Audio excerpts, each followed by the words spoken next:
Bienvenue mon ami. Je suppose que tu es là afin d'écouter la deuxième partie de l'histoire, n'est-ce pas? Dans ce cas, mets tes écouteurs ou ton casque et allonge-toi sur ton lit. Toujours aussi confortable, pas vrai? Maintenant, ferme les yeux et écoute bien. Je vais te raconter la suite et fin de l'histoire de la grand-mère et du démon.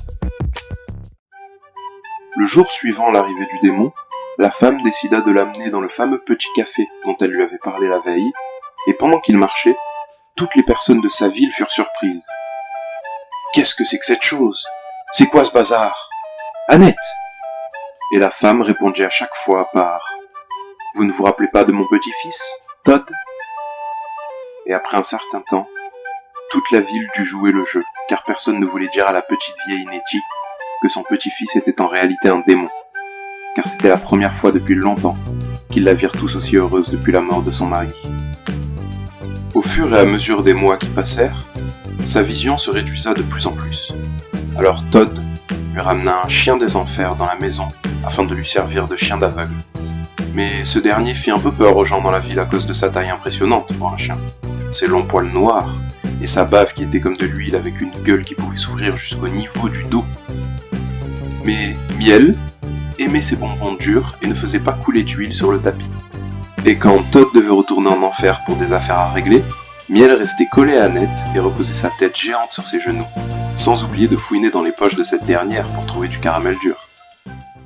Quelques années plus tard, Annette tomba malade.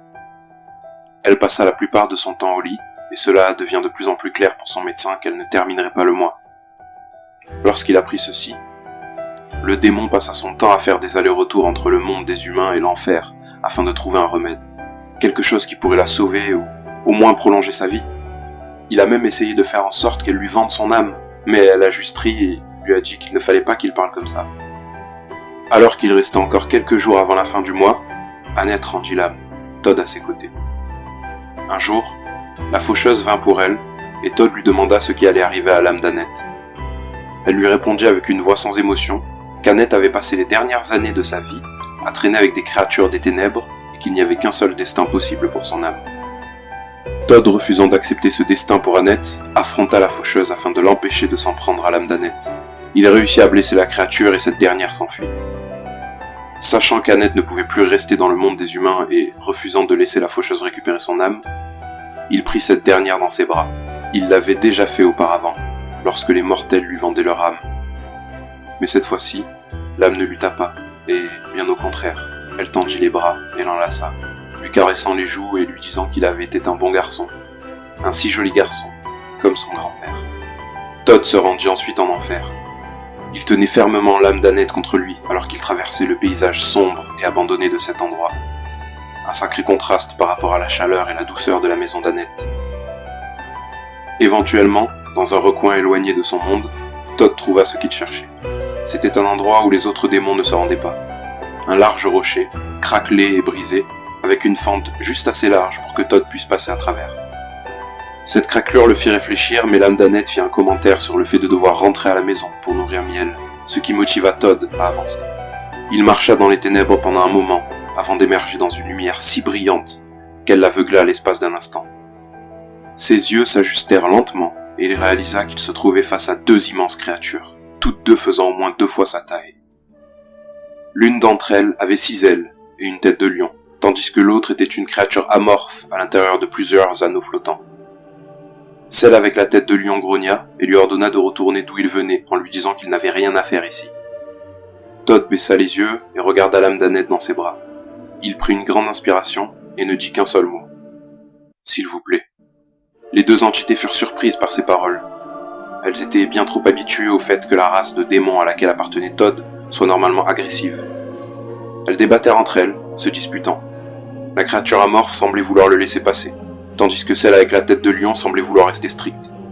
Pendant qu'ils se disputèrent, Todd se faufila derrière elle et courra aussi vite que possible, plus profondément dans cette lumière qui ne cessait de s'accroître. Le chemin sur lequel il progressa commença à se réduire et il apparut devant un escalier. Il semblait évident que chaque marche allait devenir une épreuve de plus en plus difficile pour Todd, mais cela ne le découragea pas.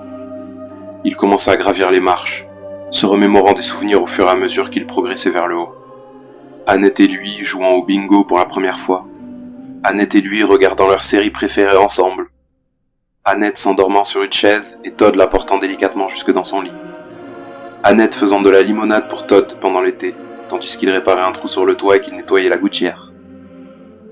Au bout d'un moment, Todd arriva tout en haut de l'escalier mais s'écroula. Il tomba, un genou à terre, et pour la première fois, sa poigne sur l'âme d'Annette se relâcha, et celle-ci s'échappa, tombant au sol. Il essaya de l'atteindre, mais quelqu'un d'autre arriva en premier. Une autre main se tendit et permit à cette vieille femme de se relever. Annette lâcha un cri de surprise. C'était Charles. Ils se jetèrent dans les bras l'un de l'autre. Annette dit à Charles à quel point il lui avait manqué, et qu'elle avait tellement de choses à lui dire. Charles acquiesça. Todd les observait, un doux sourire sur le visage, quand soudainement, une main délicate toucha l'épaule de Todd et le redressa. Une silhouette brillant d'une lumière blanche s'approcha et murmura à l'oreille de Todd qu'il avait bien fait et qu'Annette sera prise en charge ici. Qu'elle passera une éternité à vivre avec ses êtres aimés. Todd se retourna et la vit entourée d'une foule de personnes. Il acquiesça et sourit. La silhouette lui dit que même s'il avait bien fait en amenant Annette ici, ce n'était pas sa place à lui et qu'il devait s'en aller. Todd, compréhensif, acquiesça. Il savait que ce moment arriverait. Il commença à descendre des marches et, au bout de la 6e, il fut stoppé dans son élan par une main sur son épaule. Il se retourna et vit Annette qui se tenait derrière lui. Elle lui fit un énorme câlin et le traîna jusqu'en haut des escaliers. « Il devrait rester !» dit-elle. Todd essaya de lui dire qu'il ne pouvait pas rester, mais elle ne l'écouta pas. Elle le traîna jusqu'au milieu de la foule et commença à l'introduire en tant que son petit-fils aux autres membres de sa famille, qui le regardaient tous avec un regard sceptique. La silhouette blanche apparut de nouveau à côté de Todd et lui répéta qu'il ne pouvait rester ici. Lorsque ce dernier essaya de répondre, Annette le coupa. « N'importe quoi! Si je dois rester ici à jamais, mon petit-fils doit pouvoir me voir quand il le souhaite. » La silhouette et Annette se fixèrent pendant un temps, puis la silhouette détourna les yeux en soufflant. Elle se tourna vers Todd et lui demanda si elle était toujours comme ça. Todd leva juste les épaules en souriant avant d'être de nouveau traîné par Annette au travers des gigantesques portes dorées qui leur faisaient face.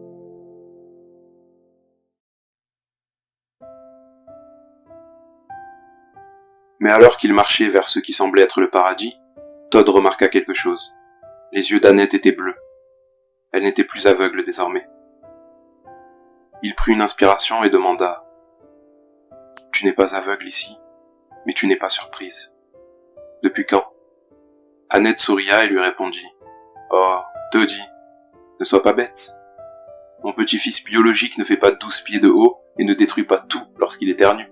Je le sais depuis très longtemps. » Todd, un regard confus sur le visage, lui dit alors « Mais alors, pourquoi ?» Annette lui répondit « Tu ne serais pas resté si tu ne te sentais pas seul toi aussi. » Todd, surpris, dit simplement « Tu n'as plus besoin de continuer à m'appeler ton petit-fils. » Annette s'arrêta et se tourna afin d'être face à lui et lui dit « N'importe quoi. Les enfants adoptés sont aussi vrais et importants que ceux qui sont biologiques. Maintenant arrête de dire des bêtises et dépêche-toi. Nous allons cuisiner un gros gâteau. Miel, au pied !»